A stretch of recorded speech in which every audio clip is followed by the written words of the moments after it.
Paz e luz a todos. Conhecedores da realidade da reencarnação, compreendemos que as experiências vividas nas existências anteriores estão adormecidas, porém não estão perdidas.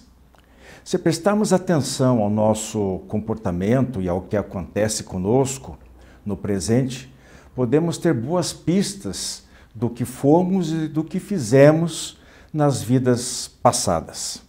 São as vozes do passado das quais nós falamos no programa da semana passada e que hoje nos indicam as necessárias correções de rumo que devemos empreender para, se quisermos sermos melhores e mais felizes. Vemos estampados em nós os efeitos da justiça divina nas questões da saúde e das posses materiais, por exemplo. Pelo autoexame psíquico, nos deparamos com as tendências inatas de comportamentos, temperamento e preferências pessoais que nos caracterizam o dia a dia.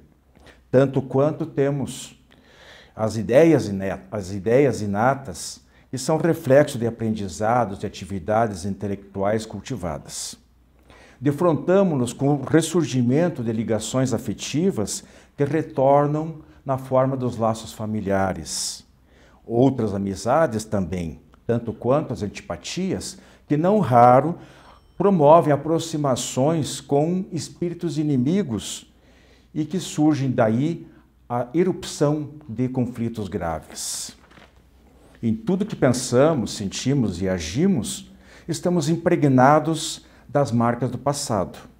E a observação atenta e isenta de autopiedade fala às vezes em alto e bom som a nossa consciência, sinalizando o ponto que nos localiza na imensa estrada do progresso espiritual. Daí a importância do estudo de nós mesmos, dos defeitos e virtudes, dos conhecimentos e ignorâncias, das sombras e das luzes da própria alma. Precisamos descobrir pela autoanálise a essência deste passado, particularmente de suas fases mais recentes, para, com vontade e sabedoria, nos libertar dos equívocos e suas consequências, nos preparando no presente o futuro de paz e luz que tanto almejamos. Então nós temos no programa de hoje, no tema livre agora, Espírito no Tempo, e depois nós temos o Fonte Allan Kardec com as expiações, provas e missões. E para encerrar, um abraço fraterno a todos os caridosos e solidários em tempos de pandemia.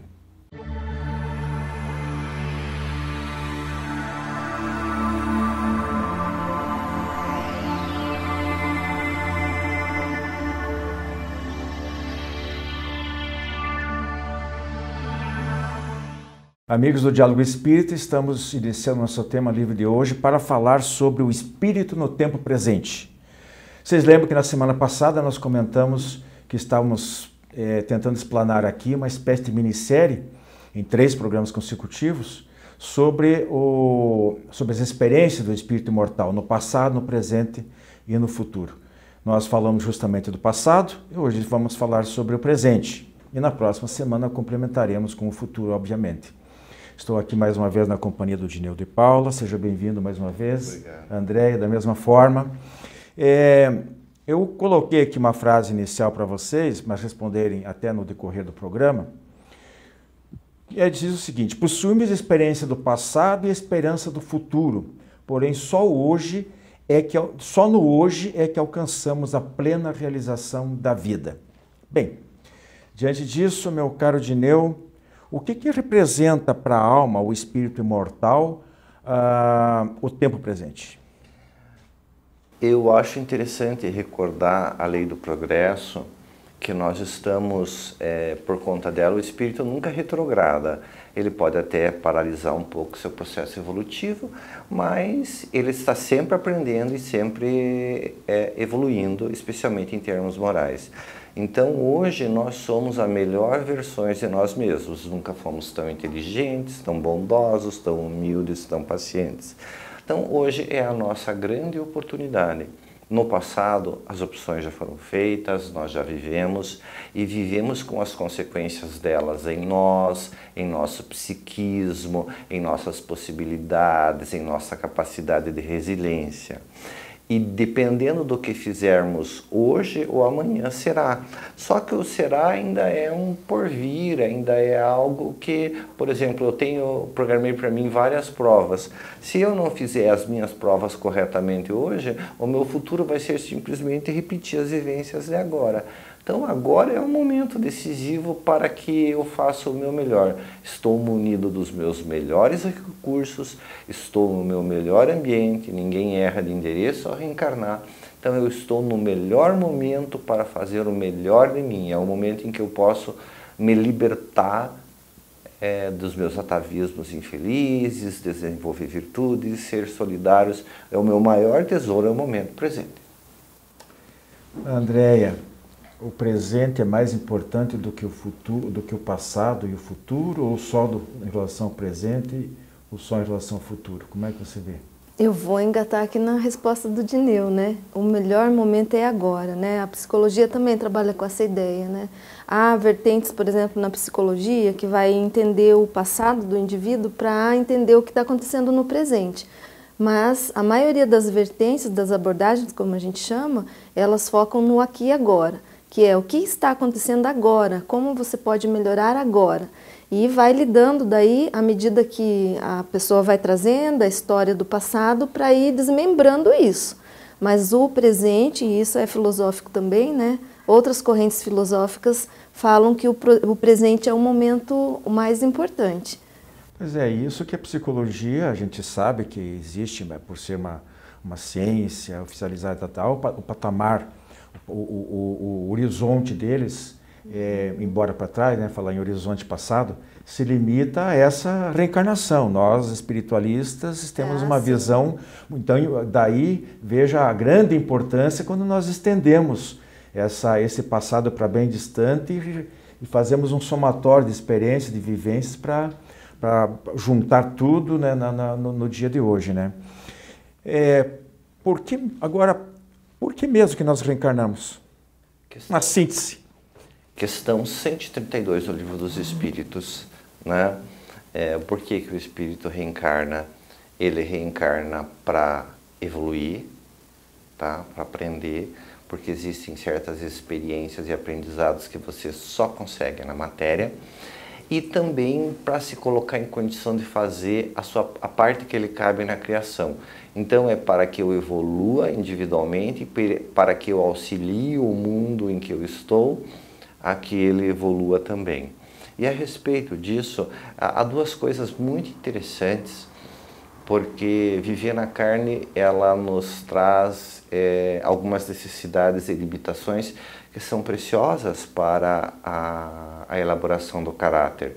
Por exemplo, necessidade, nós precisamos comer, nós temos um corpo grosseiro, precisamos beber, vestir, pagar boleto, tem uma série de circunstâncias que nos envolvem e que isso, por conta disso, eu me submeto a trabalhar uma quantidade de horas por mês, eu estudo para me manter atualizado, eu suporto, digamos, grosseria de cliente, eu aturo o colega que não é muito legal e isso educa o meu caráter, porque eu não posso jogar tudo pro alto, porque eu sei que no dia certo o boleto vai chegar. Então isso me incita a ser como eu devo ser, entende? Então eu aprendo nessas injunções da vida a ser exatamente, às vezes é no trabalho que eu sou como eu deveria ser o tempo inteiro. Entende? Porque eu fico lá para não perder o trabalho. E quanto às limitações, por exemplo, nós não percebemos os pensamentos dos outros, se a gente fica com raiva de alguém, você demora para encontrar, você não localiza na hora, e isso possibilita um refletir e uma convivência entre seres diferentes e que precisam se ajustar, aprender a tolerar. Porque, imagine se a gente soubesse tudo que o outro pensa imediatamente de nós. Imagine uma reunião de família de final de ano, assim, que junta todo mundo, sogra, genro, e todo mundo sabendo o que todo mundo pensa. É uma benção a matéria, porque ela abafa essas coisas e nos permite ir lentamente aprendendo a domar, digamos assim, o que existe de desagradável em nós. André, quando nós estamos, isso é uma curiosidade, né, que muita gente tem, quando nós estamos desencarnados entre uma vida, entre uma reencarnação e outra, né, nós temos uma visão completa a gente sabe tudo que a gente fez e o que nos espera no futuro? Bem, aqui é bem complexo avaliar, né? Porque depende muito do grau de evolução daquele espírito e o grau de consciência. Há espíritos, por exemplo, que mal sabem que desencarnaram, né? Que desencarnam e continuam num estado de torpor, né? E outros espíritos desencarnam e continuam presos à matéria como se estivessem ainda vivos, né?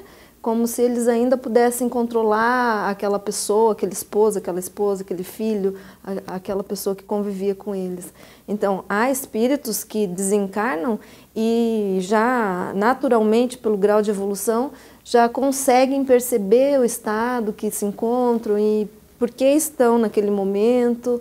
Então, é o grau de lucidez de cada espírito. São poucos, eu acho que no geral...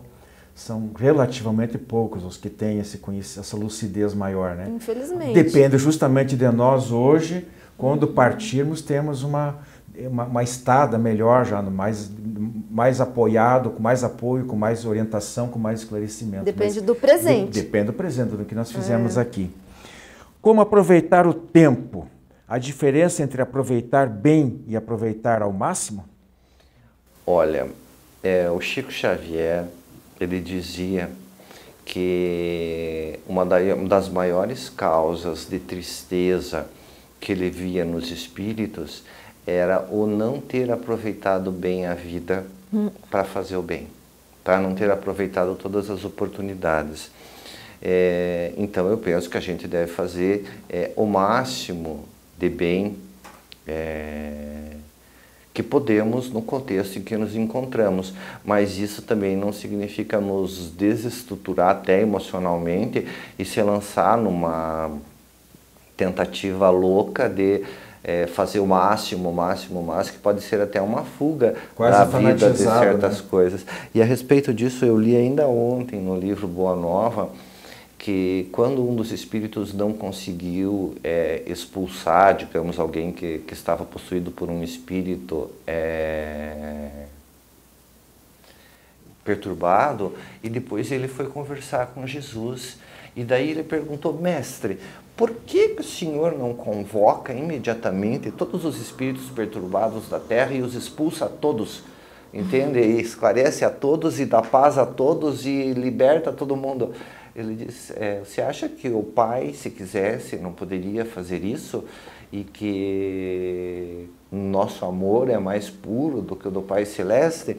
E daí o que ele disse é que não se deve tentar a Deus. Eu achei tão interessante essa observação, não se deve tentar a Deus. E o que ele estava querendo dizer é que a tarefa que nós devemos fazer, Deus vai colocando na nossa frente no dia a dia e a gente vai realizando. Se a gente viver numa ansiedade louca por fazer coisas mil, a gente vai acabar ganhando um transtorno de ansiedade, uma perturbação. Eu acho que até porque, em um determinado momento, a gente começa a fazer as coisas com interesse, esperando uma recompensa. Eu tenho que fazer hoje para ficar muito bem, para eu ter benefícios, aquela coisa toda. E isso daí já é uma caridade, já é fazer um bem interesseiro, com segundas intenções. André, para nós espiritualistas, né, não só os espíritas, como é que dá para viver com, aí que a gente chega, como é que dá para viver com um pé no presente e um pé no futuro? Ou, digamos, um pé no presente e a cabeça no futuro, né? Como é que ajusta isso aí? Ele já falou um pouquinho, né? Ter esse equilíbrio aí, mas como é que encontra a forma? Bem, a gente planeja, né? Agora, veja, o planejamento não pode ser eu me preocupar só com o futuro, né? O planejamento serve para organização. No presente, nós nos planejamos. Ora, a gente tem que planejar uma viagem, a gente precisa planejar um curso, a gente precisa planejar mudar de cargo, a gente precisa planejar o almoço que você vai cozinhar, não é? O presente depende desse planejamento. Mas o fato é que o ser humano ele fica muitas vezes preso no passado pela culpa, pelas coisas que aconteceram, esquece do momento presente e volta as suas energias para o futuro, né? E aí a gente entra num conflito. Tanto que na psicologia hoje nós temos um treinamento que é um tipo de meditação que se chama Mindfulness, que é viver o momento presente. Então eles falam assim, se você está lavando a louça, lave a louça. Sinta a louça, sinta a água fria, sinta o sabão na sua mão, esqueça. Faça aquela tarefa, se você está dirigindo, se você está comendo, se você está lendo, estudando, foque agora, né? E aí você vai ter um pouco mais de energia para se preocupar com o futuro. A respeito disso, eu só queria lembrar que Jesus disse, a cada dia basta o seu mal. Então, não viva angustiado pelo dia de amanhã, faça bem o seu hoje. A ansiedade, tem gente que vive mal, não está nem pensando na vida espiritual, tá vendo? Nessa aqui, no dia de amanhã, na semana que vem, já é uma ansiedade terrível, né? A pessoa se desequilibra, né? Imagina se a gente querer se santificar da noite para o dia, não vai funcionar. Agora, tem um livro espírita, eu não tenho certeza, talvez vocês sabem, estou colocando agora a pergunta para os dois, para a gente fazer o remate do programa. Tá? Eu não li esse livro, mas sei de algumas citações. Eu acho que é do Manuel Filomeno de Miranda, através da psicografia do Divaldo Pereira Franco, que ele narra sobre as decepções de muitos espíritas ao desencarnar. E constata o desperdício de tempo quando os espíritas chegam no plano espiritual. Segundo esse autor, seria talvez o maior motivo de arrependimento dessas criaturas, exatamente esse problema, de que eles se conscientizam, constatam que poderiam e deveriam ter feito mais e não fizeram. Por isso que nós estamos insistindo um pouquinho aqui, como buscar essa situação aqui, né? Então, eu pergunto para vocês aí, para nós espíritas agora, vamos fazer a autocobrança. Isso assusta? Será que o alerta vale somente para nós? E caberia aquela história de que a quem mais se dá, mais ele será cobrado do Evangelho, André? Acredito que sim. Aqui a gente está tentando pensar na porta estreita, né? São muitos desejos, muitas coisas do mundo, muitas coisas materiais. Né? A gente tem que renunciar. Precisa, né? Precisa aprender a renunciar a essas coisas do mundo material. Como o Dineu falou, a gente precisa disso. Precisa do trabalho, do conforto, do carro, das coisas que nos faz viver, né? Porque a gente precisa da vestimenta, do alimento, de tudo isso, esse material. Mas quantas coisas a gente não renuncia? E aqui entra essa possibilidade que é psicológica também. Então, por exemplo, um aluno que está estudando para a prova de vestibular, ele não renuncia a um monte de coisa, só que o resultado é passar no vestibular, né? Então, é muito importante a gente pensar sobre essa renúncia. A porta estreita muita coisa eu não posso fazer. Porque como o Dineu te colocou no início lá, são coisas que só como reencarnado nós podemos fazer, esses aprendizados no dia a dia, mas também o trabalho no bem de modo geral, que é multifacetado, né? Podemos dizer assim. Então, nós temos que ter em mente, porque às vezes a gente se acomoda, faz um pouquinho, mas hoje eu não vou na casa espírita, o tempo não está bom, eu não estou me sentindo muito bem. Ou às vezes não tem motivo nenhum, procura desculpa, pretexto, né? E é todo tipo, eu vou largar porque não vou muito com a cara daquela pessoa, eu já não me sinto muito bem, eu tenho minhas ideias próprias, tenho meus objetivos próprios, então como ele falou ali, essa fuga de compromisso, porque a gente não sabe o que a gente assumiu no plano espiritual. A cota de trabalho que a gente assumiu, né?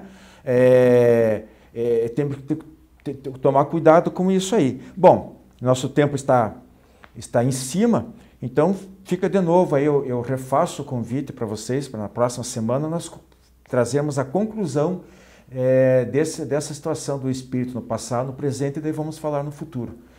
A gente não sabe o que vai ter no futuro, mas podemos pensar, planejar hoje um tanto quanto daquilo que fatalmente nos virá, porque a cada um segundo as suas obras.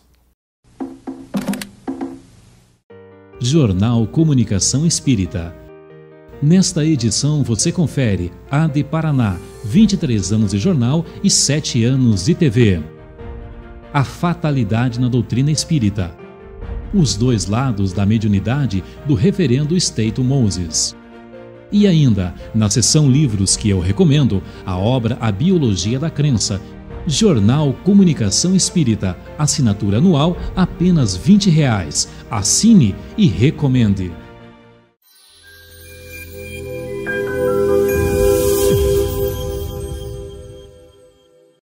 Olá, nós iremos falar sobre provas, expiações e missões.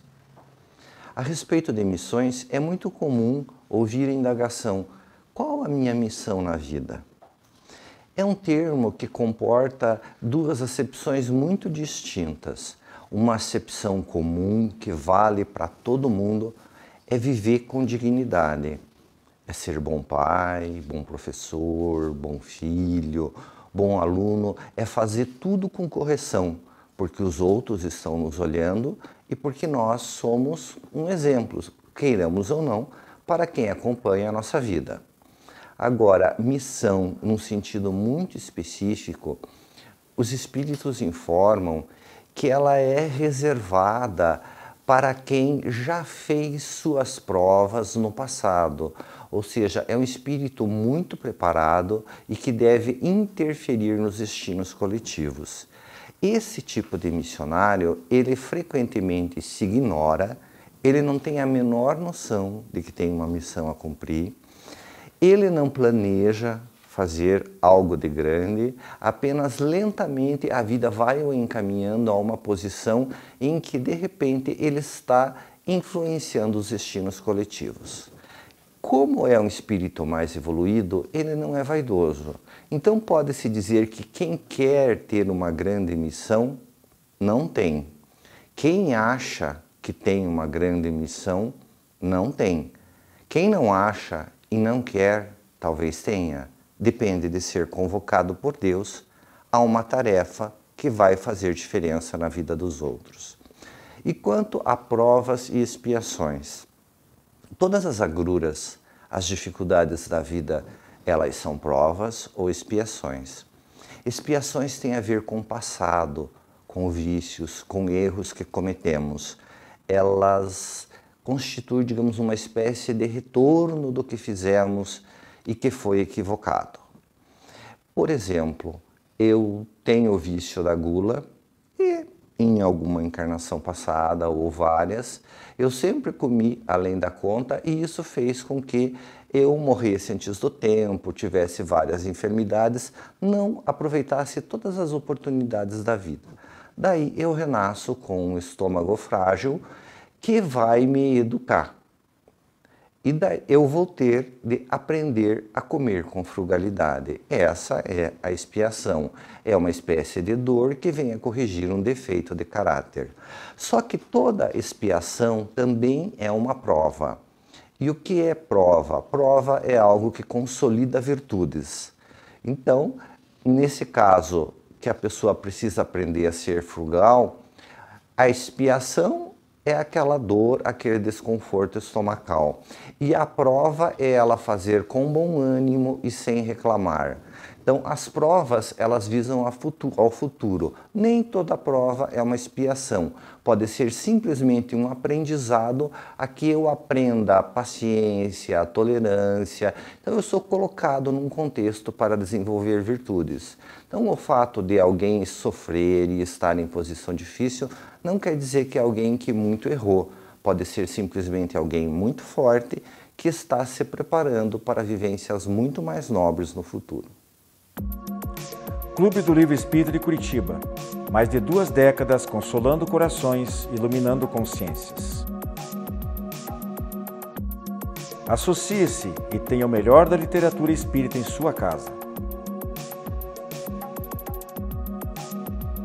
Descontos de até 60% no preço de capa e no primeiro ano ainda ganha uma assinatura grátis do jornal Comunicação Espírita.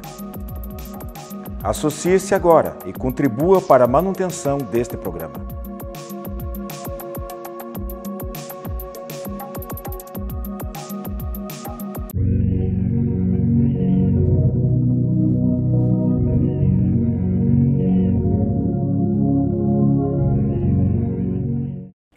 Segundo os dicionários, solidariedade é um sentimento ou ato de bondade e compreensão com o próximo, união de simpatias, interesses ou propósitos entre os membros de um grupo, cooperação mútua entre duas ou mais pessoas, identidade entre seres, interdependência de sentimentos, de ideias, de doutrinas.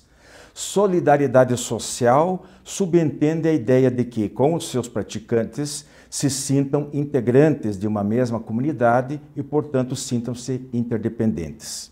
Também definido como compromisso pelo qual as pessoas se obrigam umas às outras e cada uma delas com todas. Já a caridade é a doação voluntária de ajuda aos necessitados, disposição para ajudar o próximo, tendência natural para auxiliar alguém que está numa situação desfavorável, benevolência, piedade e ainda aquilo que se oferece, esmola, favor, benefícios, expressão de bondade, compaixão. No Espiritismo há uma máxima que diz que fora da caridade não há salvação. Isso foi colocado por Allan Kardec nas obras da codificação como um contraponto a uma afirmação pretensiosa da Igreja Católica de então, que afirmava que fora da Igreja não há salvação. Poucas vezes no Brasil se tem falado tanto em solidariedade como nesses tempos de pandemia por conta da Covid-19. A ênfase da caridade, a ênfase maior, melhor dizendo, da caridade no Evangelho Espírita é porque ela é totalmente unilateral. Ela possui mão única. De um lado, alguém que oferece, que dá o auxílio, e do outro lado, alguém que recebe. Já a solidariedade é uma via de mão única, ou melhor, é uma via de mão dupla, onde se pressupõe ajuda mútua, ainda que em circunstâncias ou momentos diferentes. Eu ajudo você hoje e amanhã talvez eu precise que você ou outro alguém me ajude também. Todos dependem uns dos outros. A solidariedade, às vezes, fica só na intenção, expressa um bom sentimento, mas pode não chegar à prática. Já o mesmo não acontece com a caridade, que ela precisa se concretizar, atos concretos, né? Ainda que expresse, às vezes, apenas uma prece silenciosa por um enfermo.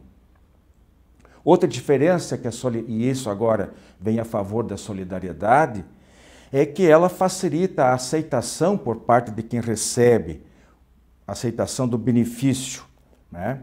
Reflexo de um dever social cooperativo, enquanto a caridade muitas vezes pode gerar até um sentimento de humilhação.